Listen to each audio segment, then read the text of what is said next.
Bom dia para toda a comunidade de leitores proficientes. Hoje nós vamos começar mais uma análise, dessa vez vai ser sobre o Charles Dickens e o conto O Sinaleiro. Antes de iniciar a nossa análise sobre esse conto, gostaria de considerar algumas questões em relação ao escritor Charles Dickens, do quanto ele foi e ainda é estudado pelas suas obras, pela introdução de algumas questões que ainda não eram muito comuns à época, como, por exemplo, tratar de personagens mais sociais, mais voltados para a questão de rupturas, vamos dizer assim, com os padrões que eram mais comuns à época. Inclusive, o Charles Dickens, ele foi um escritor que nasceu em 1812, faleceu em 1870, mas deixou um legado muito grande, já começou desde cedo nos jornais, escrevendo suas histórias, as publicando por episódios. Isso fez, inclusive, com que ele, de uma maneira muito astuta, observasse como o público ia se, vamos dizer assim, observando o que ia acontecendo nas histórias, inclusive modificando para agradar mais ao gosto do público. Então vejam que isso não é algo muito novo ou muito atual, como nós vemos, por exemplo, em novelas, em algumas minisséries. Tem alguns escritores que têm, ou produtores, ou diretores, ou pessoas que escrevem esses moldes, né, esses modelos. Muitas vezes eles se prestam atenção na opinião do público, e isso aí o Charles Dickens já fazia com maestria na segunda metade do século XIX, sim, fazendo parte da era vitoriana. O interessante é que a própria história de vida do Charles Dickens é uma história de vida de altos e baixos, e muitos críticos, inclusive, consideravam que os seus personagens eram um pouco inverossimilhantes, porque acreditavam, nossa, como assim, como é que pode esses picos de pessoas que muitas vezes vêm de origens tão humildes, de repente conseguem ter grandes reviravoltas na vida e conseguem ascender socialmente? Se a gente for analisar a história do Charles, a gente vai observar que ele vinha de uma família bem financeiramente, né, quando era criança, mas seu pai se envolveu com jogos e começou a ter muitas dívidas, acabou sendo preso por esse motivo, e ele, em consequência disso, acabou tendo que trabalhar muito jovem, deixando a escola aos 12 anos e tendo que trabalhar numa loja, numa fábrica de graxa, ou seja, ele foi trabalhar com isso. E depois, inesperadamente, surge uma herança, onde ele, mesmo tendo já uma condição de sair daquela situação de trabalho, e inclusive foi uma mágoa que ele acabou guardando em relação à mãe, por causa dessas questões. Oi, Adriana, seja bem-vinda, bom dia. Ele acabou ficando um pouco magoado com a mãe, porque ele teve que permanecer trabalhando com a graxa lá, enquanto ela já estava numa situação melhor de vida em decorrência dessa herança.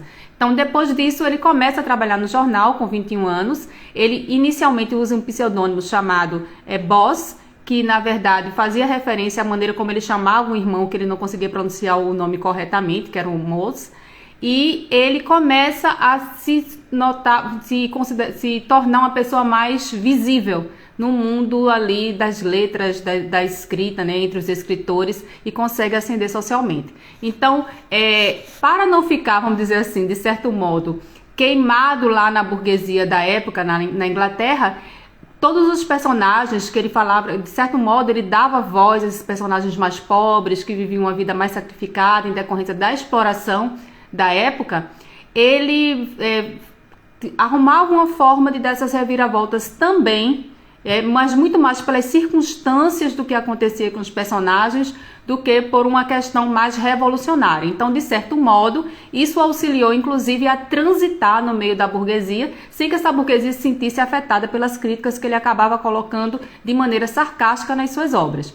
Então, é importante a gente considerar que ele sim traz uma inovação, mas ele soube fazer isso de uma maneira que não o fizesse sofrer ataques, vamos dizer assim, de grupos que eram mais, vamos dizer assim, fortes economicamente nesse período. Hoje eu vou falar um pouquinho sobre O Sinaleiro, que é esse conto dele, que traz essa atmosfera do mistério, que trata de uma questão assim muito mais voltada para o que é que está por trás, né, dessas visões que o narrador acaba tendo já desde o início.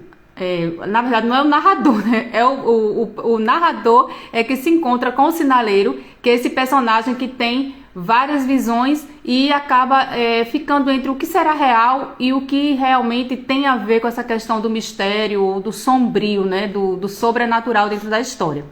Então, o conto ele tem cerca de 10 páginas, não é um conto muito curto, mas você vai lendo e vai ficando assim, meio que trocando ali com o narrador o que será que está acontecendo com o sinaleiro. Então, esse ofício, né, essa profissão de ser o sinaleiro, era um homem que ficava na estrada, normalmente muito sozinho, porque ele não tinha por que se comunicar com outras pessoas, ele tinha que ficar atento ao comboio, ou seja, ele prestava atenção nos trens. Ele só se comunicava através ali dos telégrafos e passava sinais, então ele fazia sinais com as mãos e também enviava mensagens para evitar acidentes na linha férrea. Então esse era vamos dizer assim, o objetivo maior do sinaleiro. Então por isso ele recebe esse nome. Então ele ficava ali sozinho na estrada, ele só tinha uma choupana onde ele se abrigava e ficava atento a tudo que acontecia ali e já era inclusive um profissional experiente nessa área.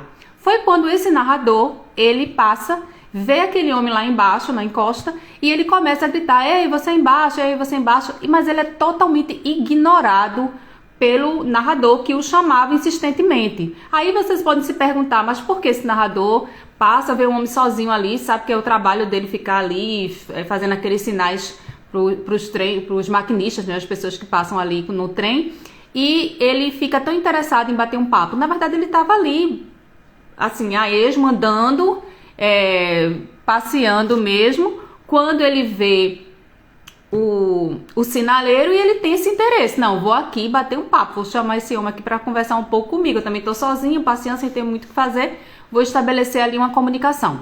Só que quando ele faz isso, ele, como eu tinha dito para vocês anteriormente, o sinaleiro ignora, fica lá fixamente olhando para a linha do trem, sem em nenhum momento olhar para ele ou fazer nenhum tipo de comunicação, vamos dizer assim, ou estabelecer nenhum contato com ele, apesar de estar sendo insistentemente chamado para que olhasse para trás, para que olhasse para cima e fizesse algum sinal para ele. Então daí o narrador insistentemente, ele desce aquela encosta, se aproxima dele e começa a tentar se aproximar e estabelecer ali um contato, uma comunicação com o sinaleiro. O sinaleiro, inicialmente indiferente, começa a ouvir, olha, eu lhe chamei, você não ouviu, mas ele fica um pouco assim embaraçado e começa assim dar uma chance ali de um contato, de uma conversa, e inclusive pede para que esse narrador entre na choupana, ali onde ele fica aguardando, né, onde ele se abriga, para conversar um pouco com ele. E aí ele começa a contar um pouco sobre como é a história de vida dele, das oportunidades que ele teve de estudar, de, inclusive até ter uma profissão melhor que aquela, mas que ele gostava muito do que ele fazia, ele já era muito experiente, mas algumas coisas tinham acontecido e tinham deixado ele um pouco mais tenso nos últimos dias. É claro que o narrador já percebe que tem alguma coisa ali estranha. Ele percebe que em alguns momentos esse sinaleiro ele sai da choupana, olha para o túnel, que tem uma luz vermelha ali, e ele retorna para a choupana, mas assim, sempre tem aquela dúvida, um primeiro contato, ele não tinha assim muita certeza do que estava acontecendo. Só que aí a conversa vai se estendendo, ele já começa a se sentir um pouco mais confortável e ele diz que sim, que tem alguma coisa que está o deixando tenso. Isso porque o narrador diz, olha, eu tô achando que você tá um pouco diferente, tá um pouco mais assim, tenso. O que que tá acontecendo? Tem alguma coisa que tá acontecendo? Aí ele diz, olha, eu posso até te dizer, mas num momento eu não vou te contar, porque eu acho que ainda não é o momento certo, eu tô com muita coisa na minha cabeça, não tenho nem muita certeza, mas se você voltar aqui em uma outra oportunidade, eu posso te contar o que é que tá me deixando assim tão tenso. E aí, esse narrador acaba firmando com ele ali um contato e dizendo, não, tudo bem, eu vou embora, depois eu vou retornar aqui, mas aí você me promete, quando eu retornar você me conta o que é que tá acontecendo. Tá bom, e assim ficou combinado. E o narrador volta para o estaleiro onde ele estava ali hospedado, depois no horário marcado, ele desce novamente ali aquela ribanceira e vai conversar com o sinaleiro. Só que quando ele chega lá e começa a bater um papo com o sinaleiro, o que é que vai acontecer? Ele fica perguntando, e aí, você disse que ia me contar o que é que estava acontecendo? Ele disse, não, tudo bem, é o seguinte, você ouviu algumas vezes um barulho, um som? Aí ele disse, não, eu não estou ouvindo nada, não consegui ouvir. que você tá me falando? Aí disse, não, é porque mas eu percebi que ontem, em alguns momentos, você levantava, você olhava lá pro túnel e depois você retornava. Aí ele contou, olha, é o seguinte, eu tenho visto um homem, e esse homem, ele aparece lá no túnel, e ele fica dizendo, ei, sai da frente, rapaz, sai daí, você precisa sair. E eu fico intrigado, porque todas as vezes que eu vejo esse homem, ele simplesmente desaparece no túnel. Mas sempre acontece algo ruim quando ele me aparece. Você conseguiu ver alguma coisa ontem? Quando você me chamou, eu não fiquei te olhando porque eu achava que era ele que estava me chamando. Então eu fiquei olhando ali para a linha porque eu achava que era mais uma vez o contato desse homem, assim, misterioso que aparece aí no túnel. Então o homem começa a ficar um pouco intrigado. Eu falei, rapaz, esse cara tá meio esquisito contando essa história aí de alguém do sobrenatural que aparece e fica gritando e pedindo para sair da frente.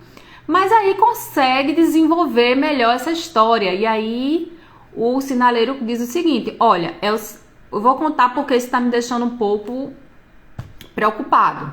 É o seguinte, a primeira vez que ele apareceu para mim, ele ficou lá gritando, pedindo para que eu saísse, que eu saísse. Eu fiquei olhando.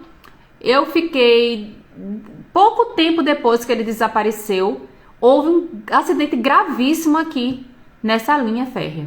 E foi um acidente, assim, terrível, que chamou muita atenção, muita gente morreu. E foi uma coisa, assim, que eu fiquei muito assustado, porque foi logo após ele ter feito esse contato comigo. Uns dias depois, esse mesmo espectro, vamos dizer assim, aparece dizendo a mesma coisa, dizendo sai da frente. E de novo aconteceu um acidente, só que dessa vez foi uma moça que morreu, ela teve um ataque dentro do trem e quando o trem parou aqui para tentar ajudar, muita gente caiu um por cima do outro, foi aquela confusão e eu vi essa moça morta aqui no chão ao meu lado. E eu fiquei muito cismado, porque todas as vezes que ele aparece gritando isso pra mim, acontece uma coisa ruim. E eu fico muito preocupado, porque eu não sei o que está acontecendo. O narrador, ao ouvir isso, começa a ficar duvidando, inclusive, da própria sanidade mental do sinaleiro. E diz, nossa, ele tem um trabalho tão sério aqui. Por que será que ele é a pessoa mais adequada? Será que ele não está passando por algum problema psicológico? Está vendo coisa onde não existe? Pode, inclusive, acabar comprometendo de verdade a integridade das pessoas, né? Não tá tendo o cuidado necessário. Mas, ao mesmo tempo, o sinaleiro parecia ser tão experiente, tão convicto, mesmo os dois batendo papo ali, conversando de uma maneira mais informal, ele percebeu o quanto o sinaleiro era atento ao trabalho dele. Então, ele conversava, mas ele não se desconcentrava das coisas que ele tinha que fazer.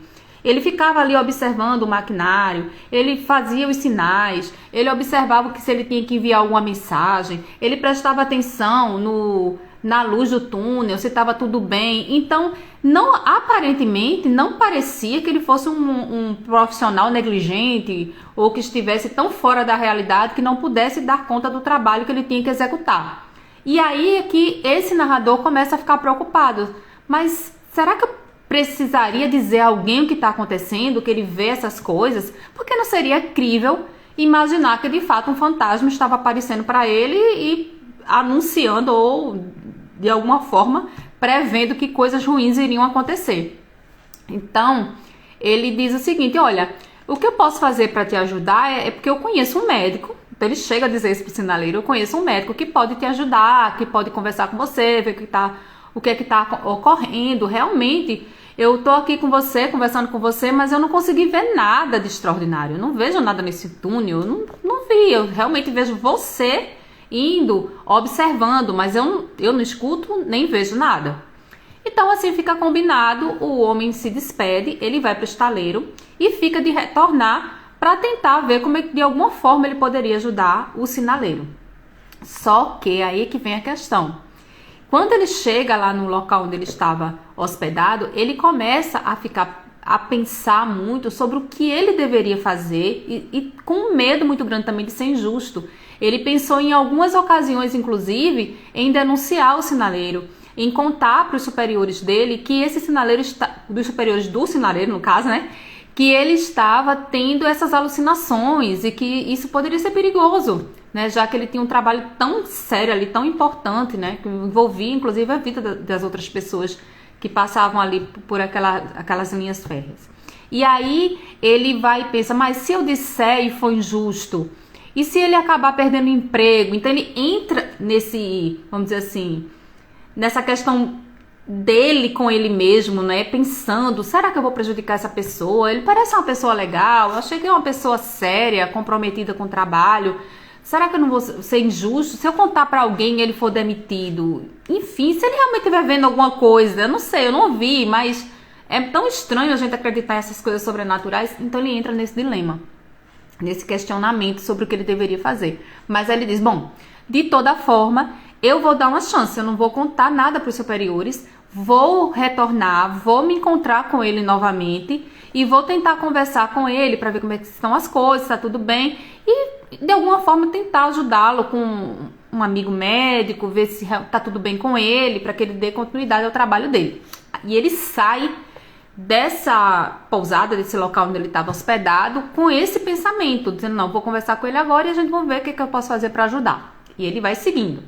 Quando ele vai seguindo, que ele vai andando, ele percebe, quando já está quase próximo do local onde o sinaleiro ficava ali, ele percebe que tem uma grande movimentação de pessoas.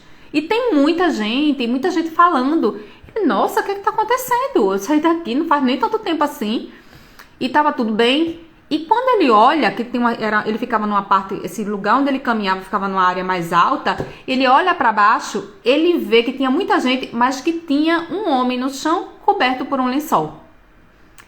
E aí ele fica preocupado, nossa, o que aconteceu? E ele vai descendo desesperado ali, desce aquela ribanceira ali para chegar até na parte de baixo, onde ficava a linha, e começa a ver que tem polícia, que tem um monte de gente falando, que tem muita gente conversando. Ele diz, olha, o que aconteceu? Aí, ó, você conhece esse homem que trabalhava aqui, esse sinaleiro? Sim, eu conheci há alguns dias, eu estava conversando com ele. O que aconteceu? Eu disse, bom, é porque, infelizmente, ele faleceu. E ele fica chocado. O corpo era do sinaleiro, que já tinha falecido. Ele disse, o que aconteceu com ele? Eu vim aqui para conversar com ele, tinha marcado com ele para a gente conversar. E aí é quando ele vê um maquinista, estava muito desesperado, e ele pergunta, olha, o que aconteceu? Ele diz, olha, é o seguinte, ele foi atropelado por um trem. Eu disse, como assim? Ele era muito atento, ele prestava atenção em tudo, inclusive até ia mais do que deveria, né? Ver se estava tudo bem, o que estava acontecendo. Como é que ele não viu um trem aqui, plena luz do dia? O que está acontecendo? E aí o maquinista diz o seguinte, olha, ele era um dos melhores sinaleiros dessa região. Então ninguém conhecia mais o ofício do que ele. E todo mundo aqui realmente está muito surpreso em relação ao que aconteceu. E aí é que vem a grande questão. Mas antes de eu falar o desfecho e contar sobre qual é esse grande, vamos dizer assim, boa aqui da história, né, tão bem escrita, tão bem organizada pelo Charles Dickens, eu quero que vocês entendam o seguinte. Durante a leitura desse conto, eu particularmente fiquei muitas vezes pensando, nossa, essa história do sobrenatural, a gente sempre fica pensando, né? A gente gosta muito de ler, de ver essas histórias, a gente fica pensando, o que é que esse autor vai fazer para nos surpreender no final da história? Que pistas ele vai dando durante o enredo ali, que vão fazer com que a gente muitas vezes se antecipe e tenha aquela sensação de, nossa, matei a charada, entendi essa pista. Eu pensei em algumas situações que de repente o próprio sinaleiro poderia ser, esse espectro que estava conversando com o narrador, ou seria o narrador, né, o fantasma que bate papo ali com o sinaleiro e ele não percebe. Então a gente muitas vezes é levado pela narrativa a pensar nessas possibilidades, porque à medida que eles vão conversando, a gente fica sem saber exatamente do que se trata, né? Porque o diálogo deles já foi todo estruturado com esse objetivo, né? De nos fazer ficar entre uma coisa e outra. Só que quando chega no final, aí a gente acaba se surpreendendo, porque O sinaleiro não era louco, não era louco, não era questão de loucura. Ele de fato estava vendo algo, pelo menos assim. Essa foi a minha percepção. Se você é uma pessoa mais cética, você vai dizer assim, ele era louco, teve alucinações e acabou morrendo em decorrência disso. Vai depender muito do seu ponto de vista enquanto leitor. Mas assim, o que acontece é, todo mundo conta o seguinte, quando o sinaleiro estava no meio lá da linha de costas e o trem estava vindo. Vamos observar o que aconteceu. E o trem vindo.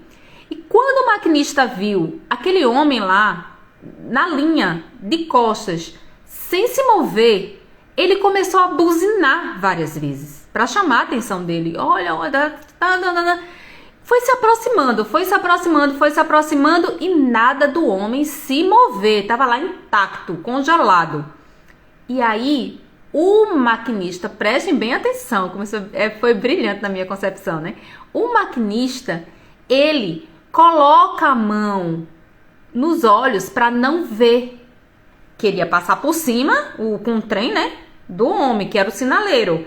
Então ele bota a mão nos olhos, com a outra mão ele fica, ei, sai da frente. Ele repete exatamente as palavras que o sinaleiro ouvia do tal espectro, do tal fantasma, que ficava o tempo todo naquele mesmo túnel, dizendo, sai da frente, ei, sai da frente. Foram exatamente as mesmas palavras do fantasma.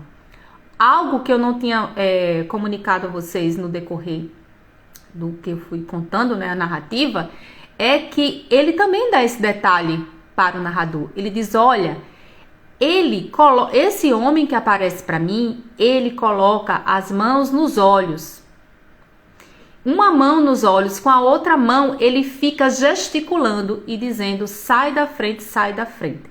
Então, é exatamente a mesma imagem que o maquinista que o atropelou faz no momento em que o trem vai bater nele, porque ele já tinha avisado com antecedência, buzinando lá o tempo todo, apitando, né, aquele apito lá do trem, nada dele se mover, mas ele diz, ó, quando eu tava chegando perto, eu não queria ver aquela cena de terror, né, de ver uma pessoa sendo atropelada. Então eu coloquei a mão no olho, eu fiquei balançando para chamar a atenção dele e gritando, sai da frente, sai, ei, sai da frente, gritando com toda a força que eu tinha para chamar a atenção, mas ele não se moveu. E aí ele acabou sendo atropelado.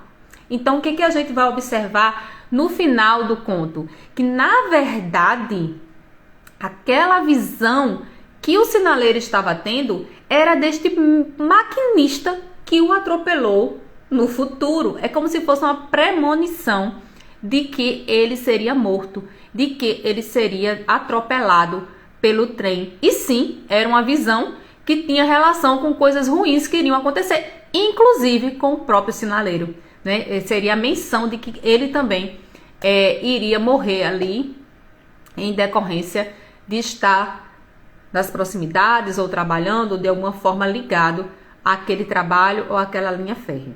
Então, só para a gente ter uma ideia aqui, como o conto é muito longo, não tem como ler tudo, mas eu vou ler só o finalzinho do conto para vocês terem uma visão melhor do que aconteceu. Então, ele coloca assim, ó.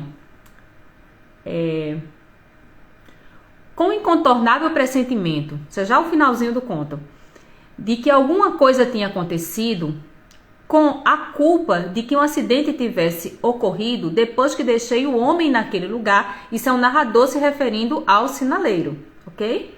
E ninguém veio conferir ou corrigir seus atos, desci o atalho o mais rápido que pude, porque lembrem que eu disse a vocês que ele ficou muito, vamos dizer assim, chocado. Ele ficou o tempo todo pensando, um homem que tem alucinações, será que isso pode causar um problema maior até para outras pessoas que tá vendo uma coisa sobrenatural? Ele ficou preocupado com aquela confissão que o sinaleiro tinha feito a ele.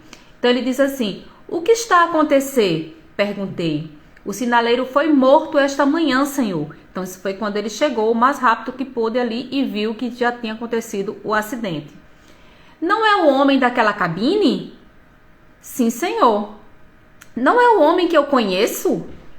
Se for, o Senhor poderá fazer o reconhecimento. Disse um homem que falava para os outros, solenemente descobrindo a sua própria cabeça e erguendo uma ponta da lona, pois o seu rosto ficou inteiro. Ou seja, o rosto, né? Porque o restante deve ter sido, né, terrivelmente comprometido por causa do acidente com o trem.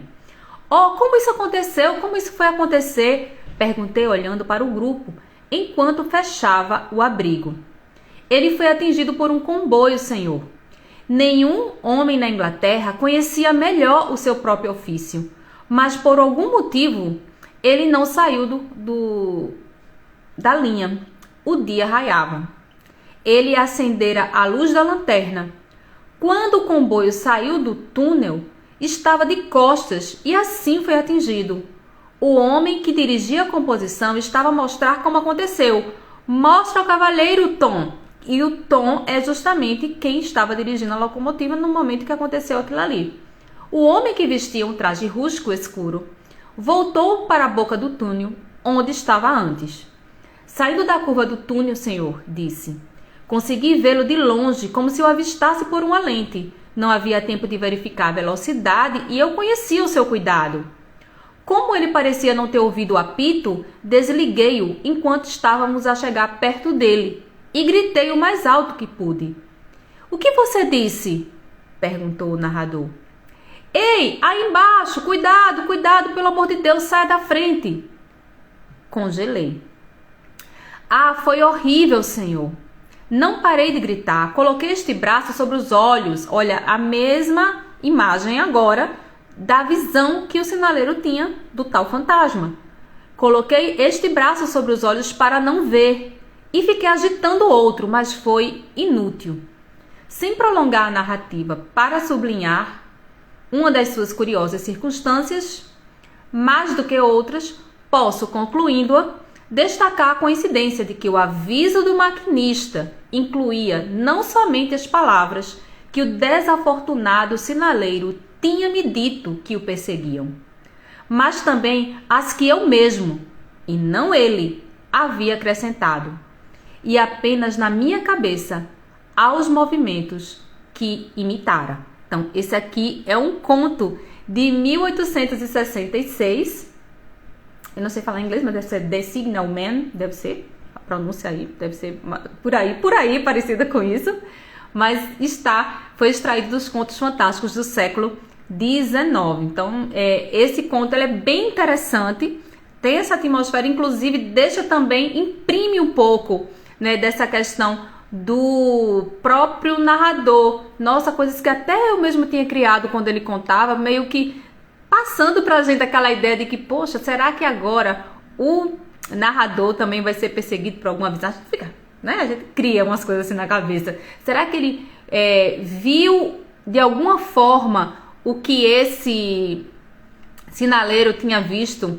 E agora também, ou foi só impressão, ou foi só o choque com a morte e com tudo que ele tinha ouvido do sinaleiro, e depois com a comprovação de que o sinaleiro tinha visto a mesma imagem do maquinista que o acabou atropelando porque ele não saiu da linha. Será que ele estava em transe? Será que ele estava em choque? O que aconteceu? Por que ele não conseguiu sair da linha e acabou sendo atropelado? São todas essas questões tão misteriosas que foram tão bem delineadas aqui no conto do Charles Dickens. Muito bom, muito legal esse conto aqui, gostei demais.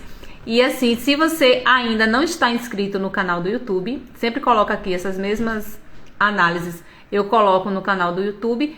Faça sua inscrição no canal, compartilhe o vídeo e a gente vai ter mais análises, inclusive eu estou prevendo aqui Califórnia, que é do Lima Barreto, e tem um outro conto, deixa eu ver se tá aqui, gente, na Nova Califórnia, e tem um outro conto que não é tão conhecido assim, mas que eu vou fazer a análise também dele. E eu vou trazer para vocês aqui, eu sempre coloco nos stories, vou avisando no próprio feed, né, do professor Andrés. Então vão acompanhando e façam a sua inscrição, vamos lá, para ter mais pessoas apoiando esse trabalho, né, apoiando essa questão do incentivo à leitura, interesse pela leitura proficiente. A Adriana colocou aqui. Um conto de Natal também do Dickens tem uma situação parecida. Sim, um conto de Natal. Inclusive, esse conto de Natal é um conto que eu, Adriana, quero também fazer análise dele aqui. Esse conto de Natal. Achei bem interessante esse conto. Coloquei esse inicialmente, é a primeira análise assim, do Dickens que eu tô fazendo aqui nesse perfil, né, que traz essas interpretações, mas também esse conto de Natal é bem interessante e vou fazer também. Adorei você ter tocado nesse assunto, porque eu vou, já anoto aqui para falar um pouquinho sobre ele. Saudade desses momentos, é ótimo, sim, com certeza. É porque assim, né, quem é apaixonado pela literatura, né, Adriana, como eu e você, a gente sabe que é algo que toca no coração, que é muito especial quando a gente lê, quando a gente conhece novas histórias. Então, já comecei poucas ainda linhas, mas o Torturado também, que é um livro que ganhou um prêmio agora na França, né? Não sei se vocês estão sabendo, que é um escritor Torturado de Itamar Vieira Júnior, ganhou recentemente um prêmio na França. Então, eu estou começando a ler aqui algumas páginas, ainda não cheguei lá mesmo, mas eu vou também fazer resenha desse livro, que eu acho bem interessante a gente também ver esses autores, né? Mais atuais, né? Para a gente conhecer também um pouco, não só daqueles que já criaram e eternizaram os seus nomes, né? Deixaram obras e deixaram um legado, mas também esses mais atuais, para a gente também sempre falar de situações que estão até um pouco mais próximas mesmo dos leitores e chamar a atenção também dessa juventude, das crianças, enfim, do público em geral, para ler cada vez mais, porque realmente isso faz toda a diferença. Então, o objetivo aqui do perfil é realmente incentivar a leitura. É uma coisa que você faz, assim, faço por paixão. Amo realmente isso aí de todo o meu coração. Então, tem uma visão assim do futuro. Uma previsão. Andresa, tem um escritor francês, Eric Emmanuel Smith, que é maravilhoso. Você conhece? Não, esse eu não conheço, Adriana. Eric Emmanuel. Vou procurar saber. Já olha aqui, tá vendo? É assim, gente. A gente já vai aumentando a lista. Porque eu não sei se vocês são desses aí. Eu vou pegando. Eu tenho um negócio do Kindle, né? Da Amazon. Porque muitos livros aqui fica muito difícil eu ter o livro em português. Aí eu acabo lendo tudo. Eu prefiro o livro físico, mas quando a gente não tem, né? Que não tem cão, caça com gato. Então eu acabo lendo no computador, a maioria dos livros. Então, olha, eu tenho uma lista. E o pior é que é assim, né? Quanto mais você gosta de ler, você tem vontade de comprar mais livros e saber de mais histórias. Mas eu tô aqui numa lista, mas eu vou procurar saber desse que você acabou de dar informação aqui pra mim. Vou até anotar, Eric e Emmanuel. Quero conhecer sobre ele. Quanto mais assim a gente vai conhecendo escritores, melhor ainda. Então, muito obrigada pelas dicas, Adriana, por ter acompanhado a live. E vamos aí junto. E se quiser, viu, compartilhar aqui comigo, participar comigo, participe. Você sabe que você é das minhas, que gosta das histórias. Pra gente marcar e fazer análise juntas. Beijo, bom dia, que tenha um dia aí maravilhoso aí pra todos vocês. Tchau!